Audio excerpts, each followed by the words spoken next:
가장 궁금해하실 부분이 아마 어떤 일을 하게 되실지일 텐데요. 시간 관계상 모든 업무를 다 설명드리지는 못하지만 이번 채용 분야 업무에 대한 이해를 돕기 위해서 이 자리에 현업 담당자 세 분을 모셨습니다. 분야별 설명에 앞서서 간단하게 자기소개부터 부탁드리겠습니다. 네, 안녕하세요. 정책본부 주요 업무로 소개를 담당하게 된 정책기획팀의 이은경입니다. 안녕하세요. 저는 지능형 인프라본부 이인철 선임연구원이라고 합니다. 안녕하세요. 저는 디지털정보사업본부 한영미입니다. 그러면 ICT 정책 기획 분야에 대해서 앞서 소개드린 정책본부의 이은경 선임님이 PPT와 함께 설명드리겠습니다. 그럼 정책본부 주요 업무 소개를 시작하겠습니다. 네, 먼저 저희 본부를 소개하기에 앞서서 정책 연구가 왜 필요한지 그 필요성에 대해 먼저 간략히 말씀드리겠습니다. 이미 인공지능 시대가 도래하였고 기술의 발전 속도는 빠르게 진행되고 있으며 코로나19와 같은 환경적 요인에 의해서도 디지털 대전환이 가속화되고 있습니다. 네, 이에 따라 지능정보와 정책 연구의 중요성은 더욱 증가하고 있는데요. 디지털 전환에 대응하기 위한 정책 수립과 이를 위한 법제 환경 정비 그리고 실성 있는 전략 마련의 필요성 또한 커지고 있습니다.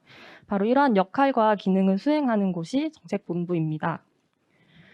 네, 이어서 정책본부의 비전과 팀 구성에 대해 소개를 드리자면 미래 지능화 시대를 여는 국가 전략의 산실이라는 비전 하에 디지털 국가 전략 연구 및 정책 개발, 지능 정보와 투자 성과 관리 체계 강화, 그리고 지능 정보사의 구현을 위한 법제도 기반 강화라는 세 가지 목표를 달성하기 위해서 업무를 수행하고 있습니다. 정책본부는 정책기획팀, AI 미래전략센터, ICT 투자성과센터, 지능화 법제도팀, 이상 4개 팀으로 구성이 되어 있습니다. 네, 다음으로 팀별로 주요 업무를 소개해 드리겠습니다. 네, 첫 번째로 디지털 국가전략연구 및 정책개발은 정책기획팀과 AI 미래전략센터에서 수행하고 있습니다. 네, 주요 업무로는 정책 아젠다를 발굴하고 국가 미래 전략과 정책을 수립하는 것을 지원하고 있습니다. 네, 또한 저희 지능정보원에서 가장 많은 연구 보고서와 간행물을 발간하는 팀이기도 한데요. 아마 국가지능정보화 백서나 정보화 정책저널은 한 번쯤은 접해보셨을 텐데 이런 정기 간행물들을 비롯해서 다양한 연구 키워드들을 주제로 한 연구 보고서들도 연간 40건 이상씩 저희 본부에서 발행하고 있습니다. 네, 제가 계속해서 국가 정책 그리고 국가 전략이라고 말씀을 드려서 지원자분들께서 다소 부담스러우실 수도 있지만 메타버스나 클럽하우스 같은 비교적 가볍고 재미있는 주제들의 연구도 진행되고 있으니 너무 크게 어려움을 느끼지 않으셨으면 좋겠고 또 가장 강점이 될 수 있는 것들이 본인의 이름으로 보고서가 발간이 되기 때문에 자신의 커리어 관리에 있어서도 뭐 본인만의 레퍼런스를 남길 수 있는 장점도 있다고 생각이 듭니다. 네, 그리고 또 정보화 통계조사나 인공지능 분야 수요조사 같은 통계 업무도 일부 수행하고 있고 또 인공지능 관련 정책의 수립과 연구 또한 지원하고 있습니다. 네, 지금 보시는 PPT 화면의 아래에 있는 이미지들을 보시면 정책본부에서 수립을 지원한 주요 국가 정책과 전략들이 있는데요. 대표적으로 한국판 뉴딜 종합계획과 5G 플러스 전략, 그리고 디지털 뉴딜 성과 로드맵 등이 있습니다. 네, 두 번째로 지능정보 투자 성과관리 체계 강화는 ICT 투자성과센터에서 수행하고 있습니다. 주요 업무로는 정보화 사업의 전 주기를 총괄하고 체계적으로 관리할 수 있도록 지원하는 것입니다. 네, 크게 플랜 2C 관점에서 나누어 말씀드리자면 먼저 정보화 사업의 예비 타당성 조사와 ISP 타당성 검도를 지원하고 또 ISP 수립 공통 가이드 개정 또한 지원하고 있습니다. 네, 두 번째로 총사업 관리 지침의 개정과 대규모 정보화 사업의 총사업비 조정 그리고 검토도 지원하고 있습니다. 그리고 또 정보화 사업의 성과 계획서나 성과 보고서 검토를 지원해서 중앙 관서별 정보화 사업의 성과 목표를 관리하고 재정 사업의 자율평가의 확인과 점검까지도 수행하고 있습니다. 특히 올해는 민간 투자형 SW 사업 전문기관으로 ICT 투자성과센터가 지정되어서 해당 사업의 타당성을 검토하고 또 ICT 투자성과센터의 전문성 또한 인정받고 있는 추세입니다. 네, 마지막으로 지능정보사회 구현을 위한 법제도 기반 강화는 지능화 법제도팀에서 수행하고 있습니다. 주요 업무로는 법률 재개정 지원과 주요 법제 이슈를 발굴하고 정비 방안을 마련하는 것입니다. 지능화 법제도팀에서 재개정을 지원한 대표적인 법안으로는 저희 지능정보원의 근거 법령이 되는 지능정보화 기본법이 있고 또 인공지능 관련 법률도 있습니다. 또한 법제정비단과 지능정보사의 법제도 포럼을 운영하고 또 법제 이슈를 다루고 있는 연구 보고서들도 발간을 하고 있는데요.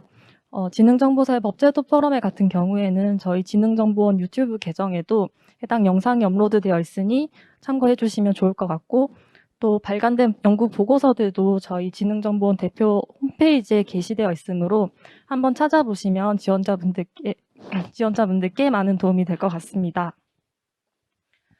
네, 이렇게 4개의 팀이 각기 다른 업무를 수행하고 있지만 하나의 사업 추진의 한 사이클로 놓고 봤을 때는 굉장히 유기적으로 연기되어 있습니다. 먼저 사업 기획을 위해 정책의 개발과 연구를 진행하고 사업이 추진될 수 있도록 타당성 검토와 성과의 관리를 지원하며 이 모든 것들의 기반과 근거가 되는 법제 환경을 정비하는 사업 추진의 일련의 과정에 모두 정책본부가 기여하고 있다고 생각해 주시면 됩니다. 네, 그리고 한 가지 어필을 하자면 지원자분들의 관점에서 생각해 봤을 때 정책본부의 장점이 BICT 전공자분들이 오시게 되었을 때도 타 사업 부서보다는 좀 더 빠르게 적응을 할 수 있고 또 충분히 역량을 발휘할 수 있는 환경이 갖춰진 부서라고 생각을 합니다. 네, 물론 ICT 전공자분들께서 오시더라도 전문성 있게 임하실 수 있기 때문에 적극 추천해드리고 이상으로 발표를 마치고 지원자분들의 많은 관심과 지원을 해주시면 감사하겠습니다. 네, ICT 정책 기획 분야에 대해서 상세한 설명 잘 들었습니다. 이어서 ICT 사업 기획 관리 분야에 대해서 설명해 주실 지능형 인프라본부 이인철 선임님 부탁드리겠습니다.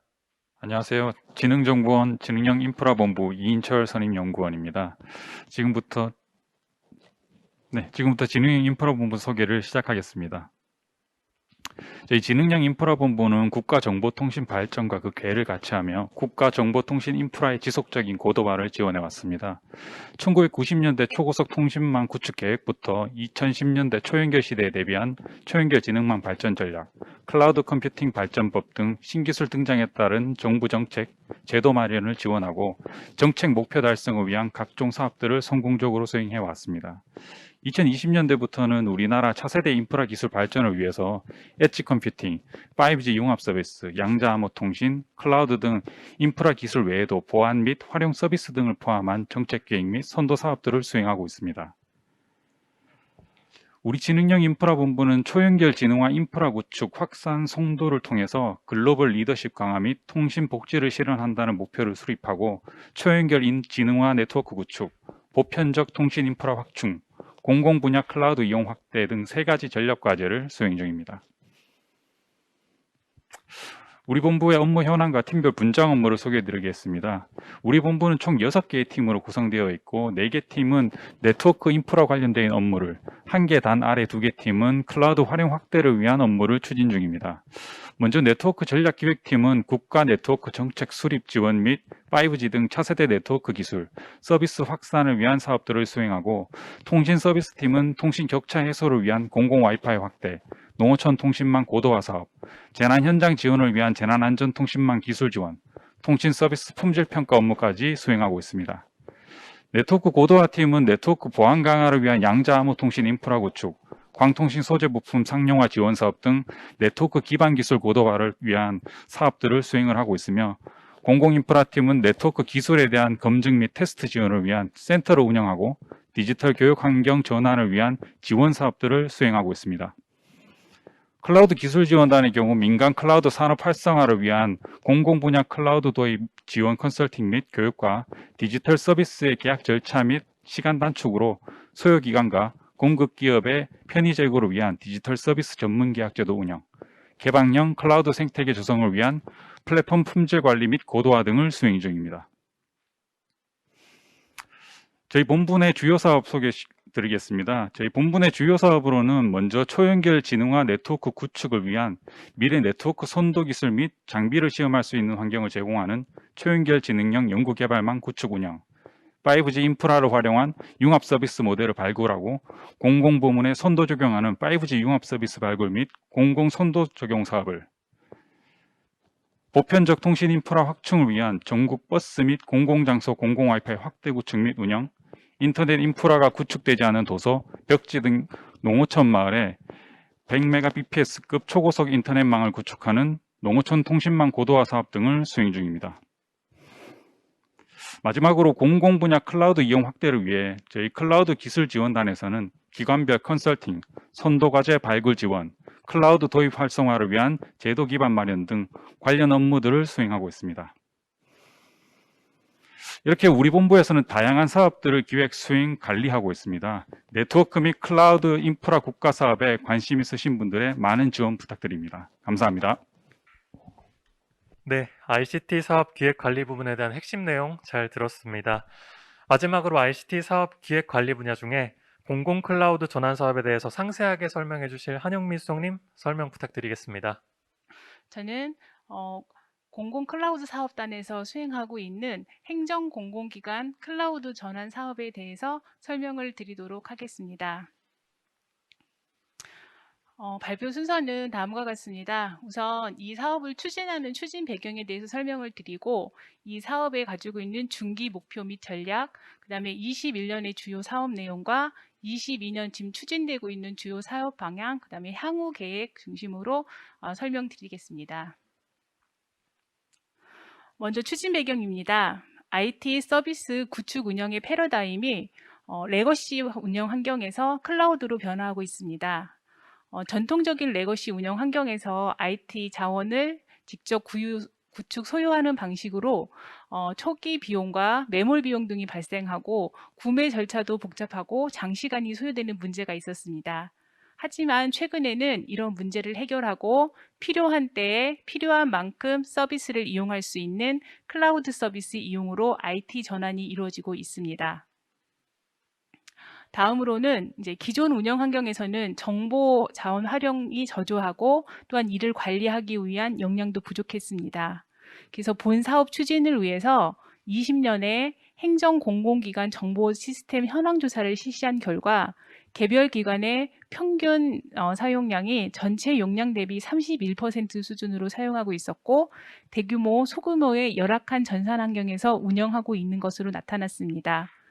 표에서 보시는 바와 같이 내용 연수가 경과된 장비도 53.3%에 달하고 있었습니다.